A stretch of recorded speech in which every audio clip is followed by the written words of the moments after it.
Hello friends, साधना शिक्षा education platform पर आप लोगों का स्वागत है।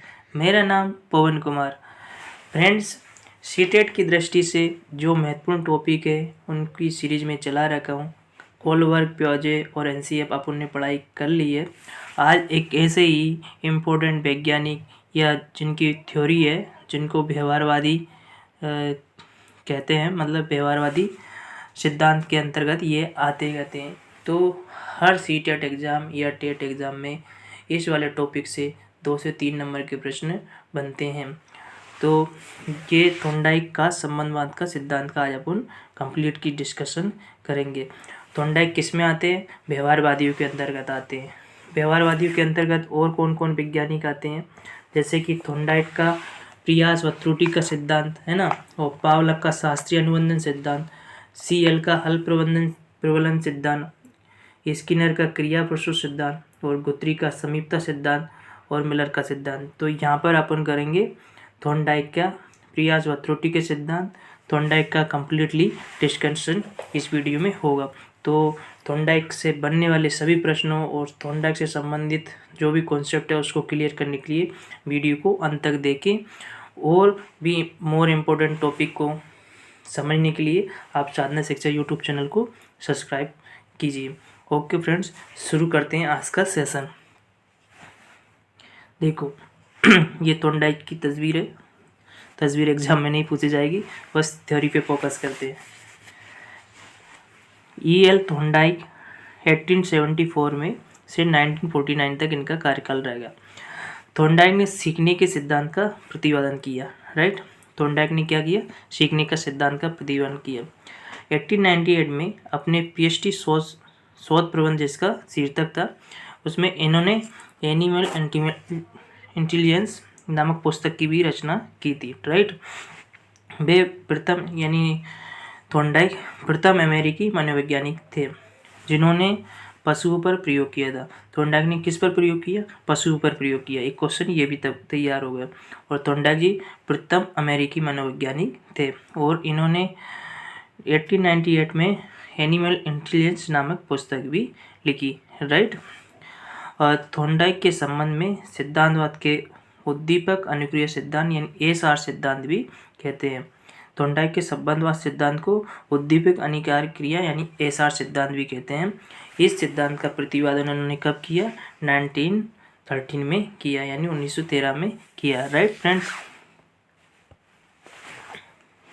भी बहुत सारे नामों से जाना जाता है, जैसे कि संबंधवाद का सिद्धांत, योजनावाद का सिद्धांत, आवर्ती का सिद्धांत, बंध का सिद्धांत यानी बॉन्ड का सिद्धांत, हर्ष व दुख का सिद्धांत, परिश्रम एवं धैर्य का सिद्धांत और एसआर सिद्धांत। तो फ्रेंड्स, इस सिद्धांत के अंदर क्या क्या होता है आइए देखते हैं। इस सिद्धांत के अनुसार जब कोई उद्दीपक प्राणी के समक्ष उपस्थित होता है, यानी उद्दीपक मतलब कोई लक्ष्य, राइट, प्राणी के समक्ष उपस्थित होता है, तब भी उसके प्रति अनुन्य क्रिया करता है।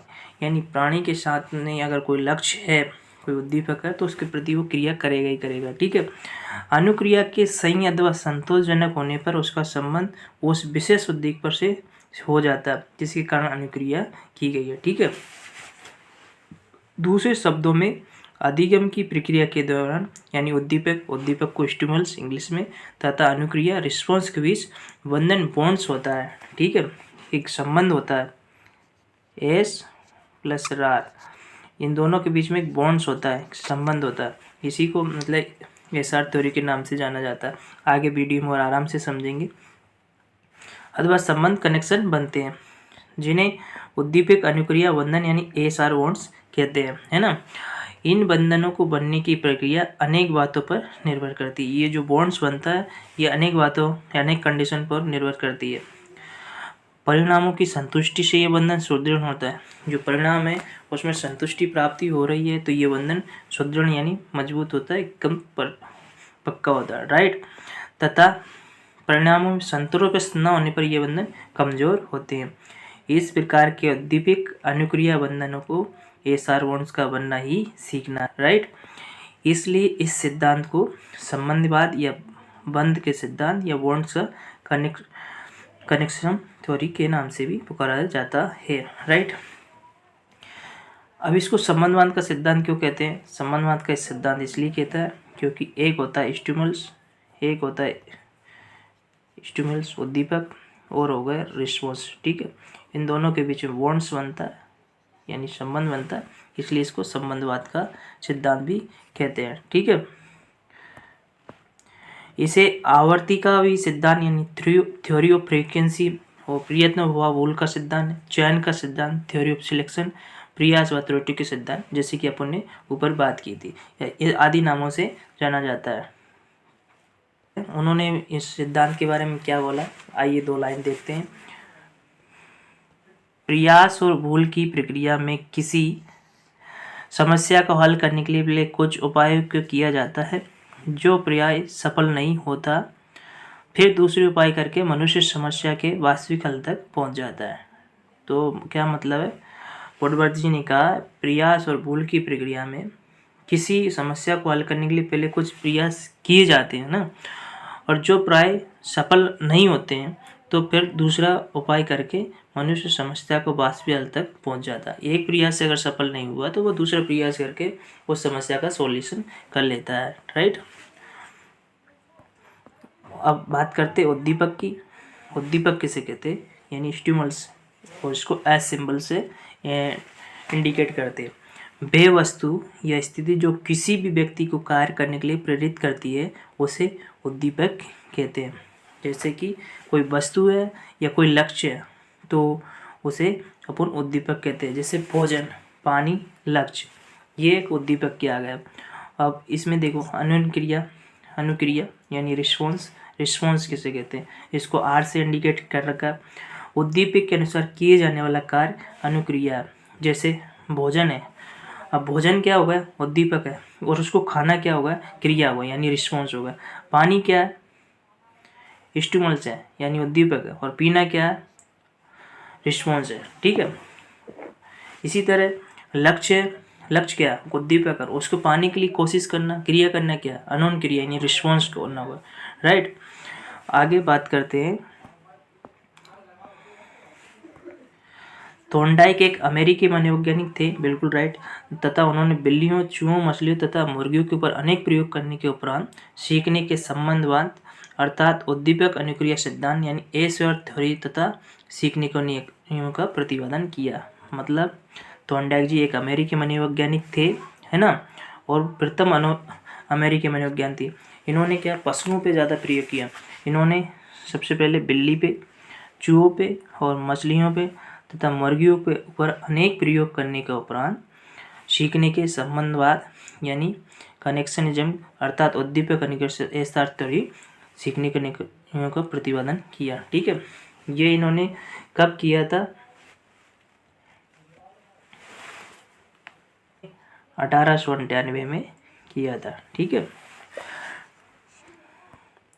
इसमें से इन्होंने जो बिल्ली पे जो प्रयोग किया उसके बारे में अपन थोड़ा देखते हैं। थॉर्नडाइक का मुख्य प्रयोग एक भूखी बिल्ली के ऊपर था। उसने एक भूखी बिल्ली को ऐसे पिंजरे यानी पजल बॉक्स में बंद कर दिया जिसका दरवाजा एक लीवर को दबाने से खुलता था, ठीक है। पिंजरे के बाहर एक तस्करी में खाना यानी एक बर्तन में मांस के कुछ अंश रख दिए। इस प्रकार रख दिए गया कि बिल्ली खाने को देख व सूंघ सके तथा खाना प्राप्त करने के लिए पिंजरे से बाहर आने के लिए प्रयास करे, है ना। बाहर खाना रख दिया और ऐसी कंडीशन कर दी कि बिल्ली उसको सूंघ कर या देख के बाहर आने का प्रयास करे, हाँ। तो पिंजरे में भूखी बिल्ली को बंद करने पर बिल्ली ने पिंजरे के इधर उधर दौड़ लगाई। बिल्ली को मतलब पिंजरे में बंद कर दिया ना, तो उसने क्या किया? पिंजरे के अंदर इधर उधर दौड़ लगाई और अपने पंजों व मुँह से पिंजरे की छड़ी व डोरी को खींचा व काटने का प्रयास किया तथा अंत में वे अनजाने में लीवर को दबाने में सफल हो गई। मतलब क्या हुआ? बिल्ली ने पहले ना पिंजरे में वो इधर उधर घूमी, जो पिंजरे की जो सलाखें थी, जो दरवाजा था, इसको हिलाया डुलाया लेकिन कहीं नहीं खुला। लेकिन अनजाने में ना उससे ना एक लीवर दब गया जिससे कि वो उसका दरवाजा खुलता था। तो ठीक है, तो क्या हुआ? बार बार उसने प्रयास किया, फिर त्रुटि की, लेकिन उसमें बाद में उसको अधिगम हो गया, ठीक है। फिर जिससे पिंजरे का दरवाजा खुल गया, बिल्ली ने बाहर आकर भोजन खा लिया। थॉर्नडाइक ने शीघ्रता से दूसरी बिल्ली को पुनः पिंजरे में बंद कर दिया। थॉर्नडाइक महोदय ने क्या किया, क्योंकि वो तो एक्सपेरिमेंट कर दिए थे, बिल्ली ने जैसे ही खाना किया उसके तुरंत बाद फिर उसको फिर अंदर कर दिया। ठीक है, इस बार बिल्ली पहले से थोड़ी जल्दी लीवर को दबाकर पिंजरे का दरवाज़ा खोलने में सफल हो गई। इस बार बिल्ली ने ना पहले की अपेक्षा कम समय में दरवाज़ा को खोल लिया। ठीक है, और थॉर्नडाइक ने देखा कि कुछ प्रयासों के बाद बिल्ली अनावश्यक तथा अवांछित क्रियाओं को कम करने लगी एवं शीघ्रता से लीवर को दबाकर पिंजरे का दरवाजा खोलने में निपुण हो गए। क्या हुआ, एक बार जब फर्स्ट बार उससे गलती से वो लीवर दबाता, फिर दूसरी बार उसको लीवर दबाने में कम समय लगा, लेकिन बार बार प्रयास करने से फिर उसने अधिगम कर लिया। ठीक है, वो फिर उसको अवांछित क्रिया, फालतू क्रिया न करके वो सीधे लीवर को दबाती और दरवाज़ा खोलती और बाहर आके भोजन कर लेती। ठीक है, तो निष्कर्ष निकाला कि उद्दीपक वांछित अनुक्रिया के बीच एक बंध है, यानी बॉन्ड बन गया। तो थॉर्नडाइक के प्रयोग देखो, ये देख लीजिए पिजन बॉक्स, ये इस तरह का एक पिंजरा है जिसमें बिल्ली बंद थी। ये लीवर है, ये लीवर है। ठीक है, लीवर है ये, और ये खाना है, खाना है। ठीक है, इसके अंदर बिल्ली घूमती है और फिर उससे बार बार प्रयास करने से ये लीवर दब जाता है। पहली बार में टाइम लगता है, दूसरी बार में कम टाइम लगता है, लेकिन बार बार प्रयास करने से उसको अधिगम हो जाता है। ठीक है, ओके फ्रेंड्स, आगे बढ़ते हैं।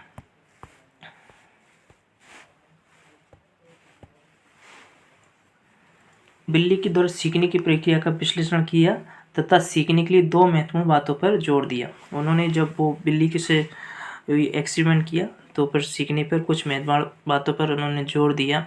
ठीक है, उन्होंने किस किस बातों पर जोर दिया। बिल्ली भूखी होनी चाहिए, अर्थात सीखने के लिए प्रेरणा का होना आवश्यक है। देखिए, सीखने के लिए जैसे बिल्ली पे उन्होंने एक्सपेरिमेंट किया, तो बिल्ली क्या होना है, भूखी होना चाहिए, तभी तो वो बाहर आने की, खाना खाने की कोशिश करेगी। उसी तरह उसका कनेक्शन क्या है, सीखने के लिए प्रेरणा का होना आवश्यक है। राइट, अधिगम के लिए अगर हमारे सामने प्रेरणा होगी तो हम जल्दी अधिगम करेंगे। ठीक है, उसी तरह नेक्स्ट उन्होंने रिजल्ट निकाला, बिल्ली को भूख को संतुष्ट करने के लिए भोजन का होना जरूरी है जो पुनर्वलन का कार्य कर सके। ठीक है, उसी तरह दूसरे शब्दों में अगर कहें इसको, तो सीखने के लिए पुनर्वलन केंद्रीय तत्व तथा अनुक्रिया को संतोषजनक परिणाम ही उद्दीपक अनुक्रिया बंधन यानी ASR बॉन्ड का सुदृढ़ कर सकता है। ठीक है, देखो अब एक इस डायग्राम से अपन इसको बहुत अच्छे से समझ लेंगे। ठीक है, इस डायग्राम से अपन इसको समझते हैं। देखो, पिंजरे में बंद भूखी बिल्ली क्या क्या एक्टिविटी करेगी, उसकी फर्स्ट रिस्पॉन्स रहेगी बिल्ली के द्वारा पिंजरे में उछल कूद मचाना। ठीक है, सेकंड रिस्पॉन्स रहेगी बिल्ली के द्वारा पिंजरे की सलाखों को हिलाना। ठीक है, और फिर थर्ड रिस्पॉन्स रहेगी बिल्ली के द्वारा सलाखों के बीच में निकलने की असफल कोशिश, वो बार बार निकलने की कोशिश करेगी लेकिन असफल होगी। ठीक है, और चौथी कंडीशन रहेगी बिल्ली के द्वारा पिंजरे को खोलने वाले लीवर को दबाना तथा बाहर निकलकर भोजन प्राप्त करना। देखो, 3 मिस्टेक करने के बाद चौथी मिस्टेक में वो सफल हो गई। ठीक है, यही प्रयास एवं त्रुटि का सिद्धांत है, ये सार वॉन्ट्स है। ठीक है, इसके बाद क्या है, देखो, उद्दीपक स्टिमुलस तथा इन्हें संतोष अनुक्रिया रिस्पॉन्स के मध्य बन जाता है। ठीक है, उसको परिणाम प्रिय स्टिमुलस है,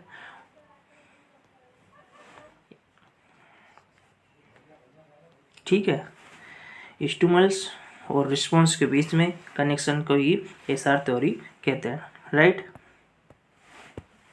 ने 1898 में एनिमल इंटेलिजेंस नामक पुस्तक लिखी थी और उन्होंने उसी समय पे बिल्ली पर प्रयोग किया था। तो उसी समय उन्होंने एसआर वॉन्ट्स थ्योरी दी थी। ठीक है, प्रयास एवं भूल का सिद्धांत भी दिया था। ठीक है, लेकिन इसके बाद फिर उन्होंने 1913 में सीखने के मुख्य 3 नियम दिए और 5 गौण नियम दिए। इस तरह टोटल मिला के उन्होंने 8 नियम दिए, यानी 3 मेन लॉस है और 5 सब लॉस है। ठीक है, तो 3 मुख्य नियम को पहले डिस्कस करेंगे, फिर बाद में 5 नियम को करेंगे। ठीक है, पहला नियम क्या कहता है, देखो, तत्परता का नियम, लॉ ऑफ रेडीनेस। बहुत इम्पोर्टेंट नियम है फ्रेंड्स। यहाँ से सीटेट हर टेट एग्ज़ाम में प्रश्न पूछे ही जाते हैं और सीडीपी को अंडरस्टैंडिंग बढ़ाने के लिए, प्रेरणा प्राप्त करने के लिए इस टॉपिक को समझना विशेष ज़रूरी है। ठीक है, पहले नियम की बात करते हैं, तत्परता का नियम। ठीक है, इस नियम का तात्पर्य ये है कि हम यदि किसी कार्य को सीखने के लिए तैयार या तत्पर होते हैं तो हम उसे शीघ्र ही सीख लेते हैं, है ना। अब भाटिया कह रहे हैं, तत्परता या किसी कार्य के लिए तैयार होना, युद्ध को आधा विजय कर लेना। क्या है, भाटिया जी कह रहे हैं अगर हम किसी कार्य के लिए तत्पर हैं ना, ये समझ लीजिए कि हमने आधा युद्ध जीत लिया। और इसी में बोडवर्थ भी कह रहे हैं, बोडवर्थ क्या कह रहे हैं, इसको मानसिक तैयारी मेंटल सेट का नियम भी कहते हैं। बोडवर्थ इसको मेंटल सेट का नियम कहते हैं। देखो ना, तत्परता के लिए एक 2-3 उदाहरण डिस्कस करेंगे, उससे तत्परता हमारे बहुत अच्छे से समझ में आ जाएगी। यानी थॉर्नडाइक का फर्स्ट नियम क्या हो गया, तत्परता का नियम। ठीक है, 3 मुख्य नियमों में से पहला तत्परता के नियम। तत्परता के नियम में कुछ उदाहरण देखेंगे, उससे ज़्यादा अच्छे से अधिगम होगा। ठीक है, उदाहरण नंबर 1, एक घोड़े को पानी पिलाने के लिए आप जबरदस्ती तालाब तक ले जाया जा सकता है, परंतु उसे पानी पीने के लिए बाध्य नहीं किया जा सकता।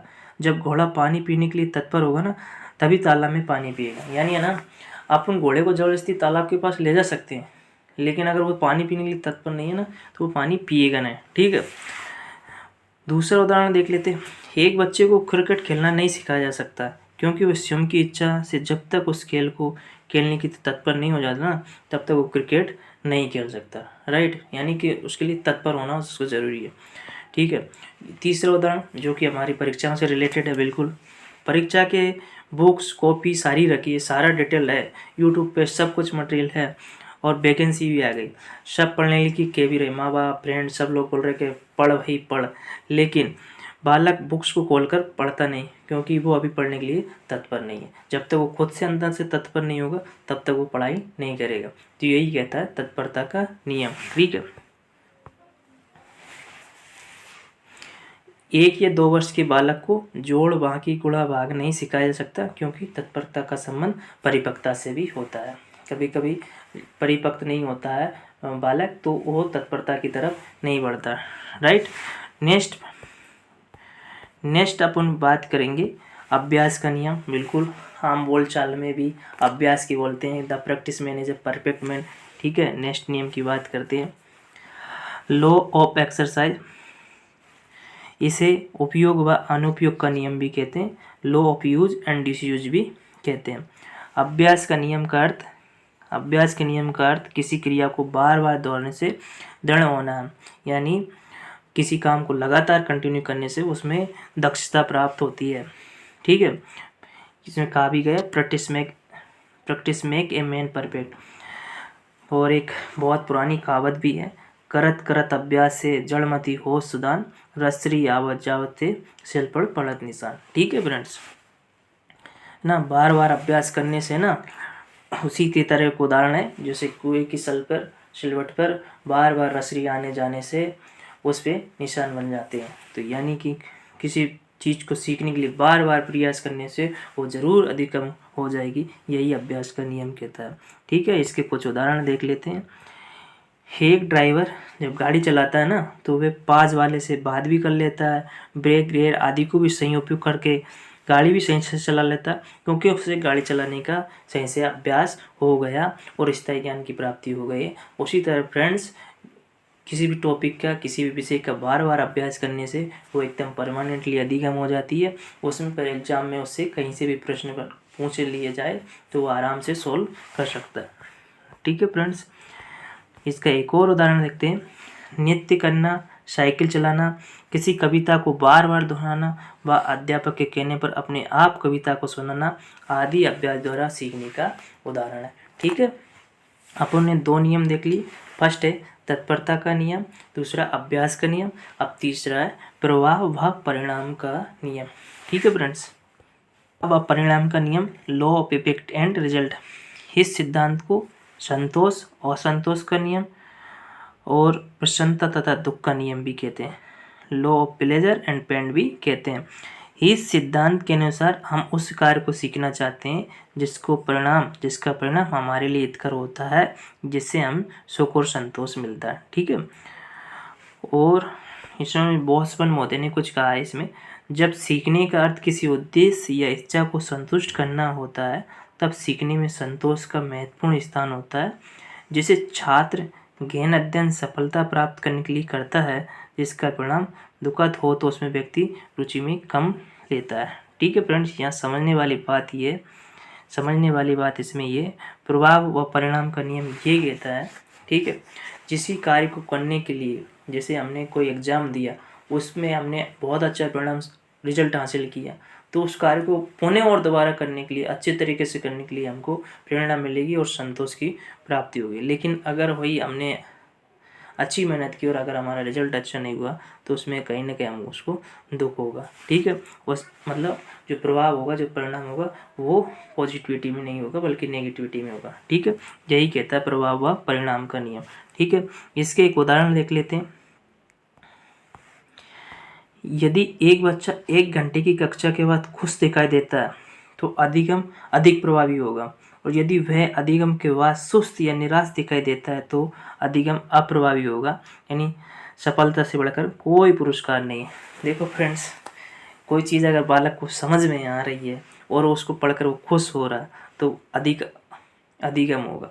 यदि उसमें नर्वसता आ रही, निरसता आ रही, यानी उसको अंडरस्टैंडिंग समझ में नहीं आ रही है, तो वो निराश हो जाएगा, नर्वस हो जाएगा, क्योंकि सफलता से बढ़कर कोई पुरस्कार नहीं होता। ये सब अपन जानते हैं। नेक्स्ट उदाहरण देख लेते हैं।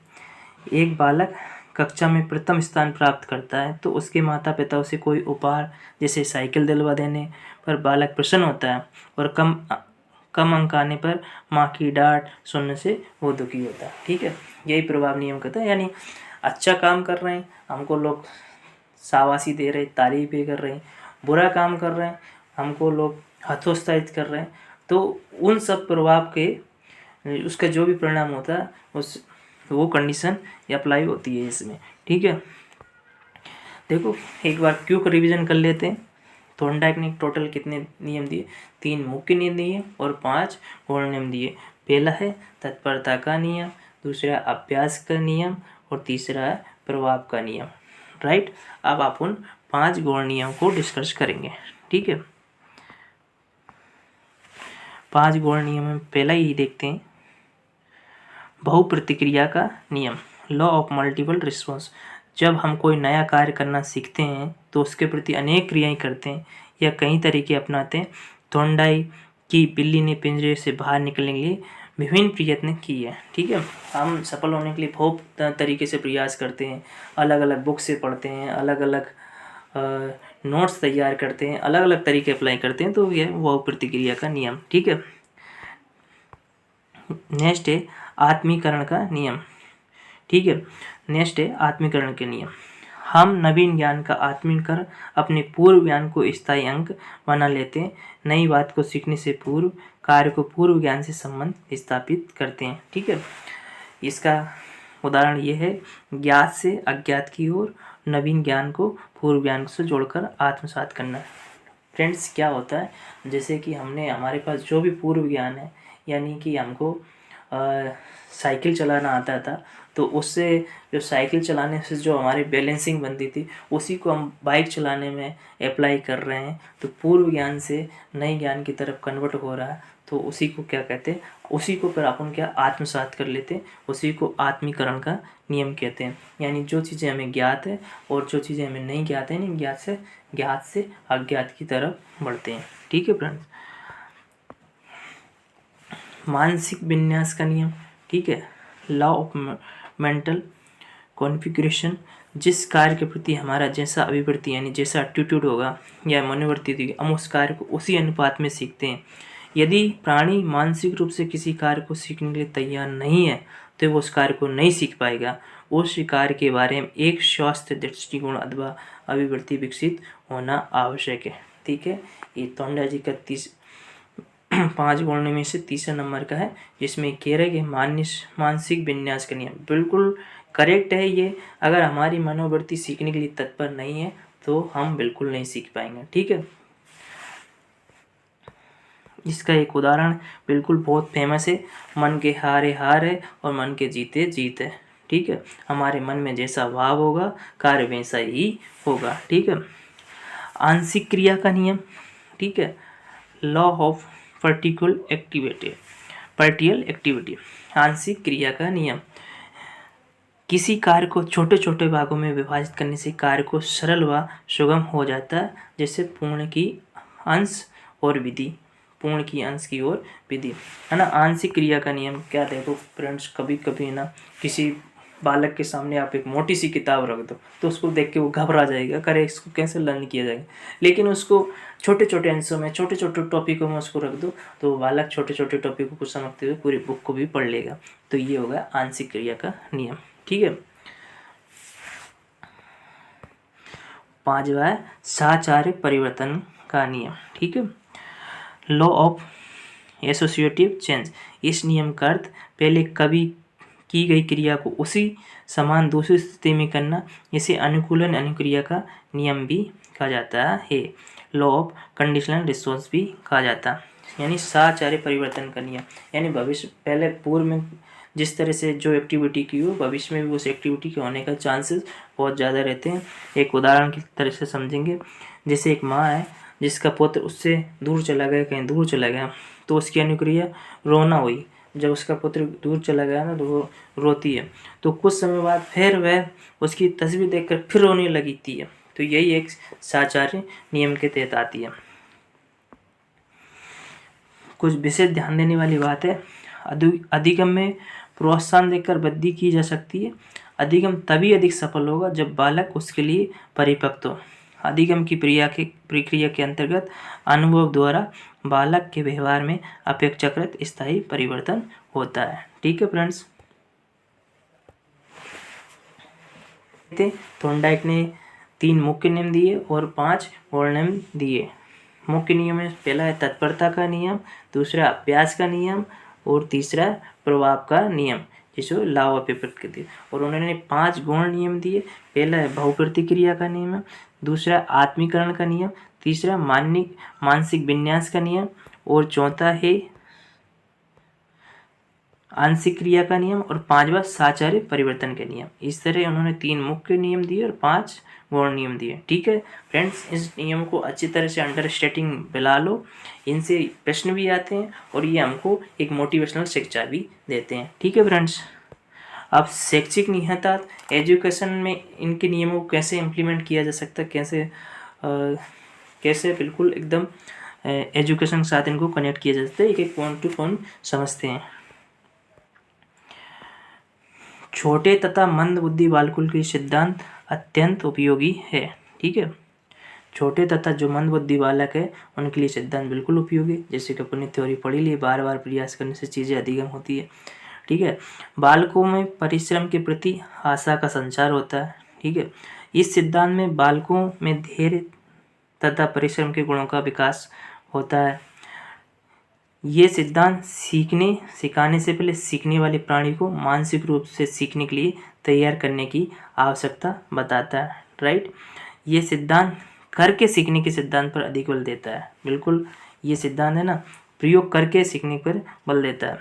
इस सिद्धांत के द्वारा बालक आशावादी और असफलता में सफलता देखने वाला बनता है। बिल्कुल, इस सिद्धांत का अध्ययन करने के बाद बालक आशावादी और बिल्कुल आशावादी हो जाता है वो, और असफलता में भी वो सफलता को ढूंढ लेता है फ्रेंड्स। ठीक है, ये सिद्धांत गलती से प्राप्त तरह तरह के अनुभवों को अन्य परिस्थिति में लाभ उठाने में महत्व पर बल देता है। ठीक है, ये सिद्धांत अनुभवों और विभिन्न एक्टिविटियों से जो परिस्थितियाँ हैं उसमें यानी परिस्थिति से अनुभव का लाभ उठाने की क्षमता डेवलप करता है। ये सिद्धांत अभ्यास की क्रिया पर आधारित है, जिससे सीखा गई कार्य स्थायी बनता है।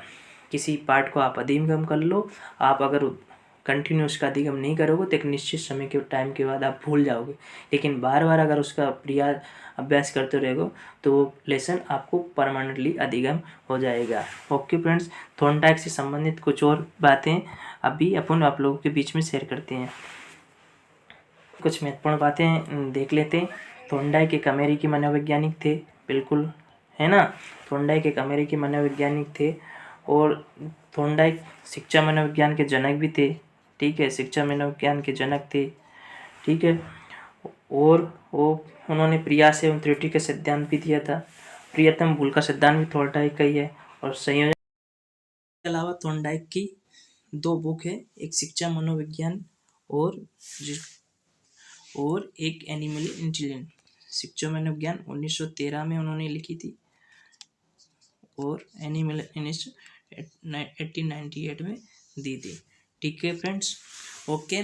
आशा करता हूँ फ्रेंड्स आपको ये थॉर्नडाइक वाला सेशन बिल्कुल पसंद आया होगा।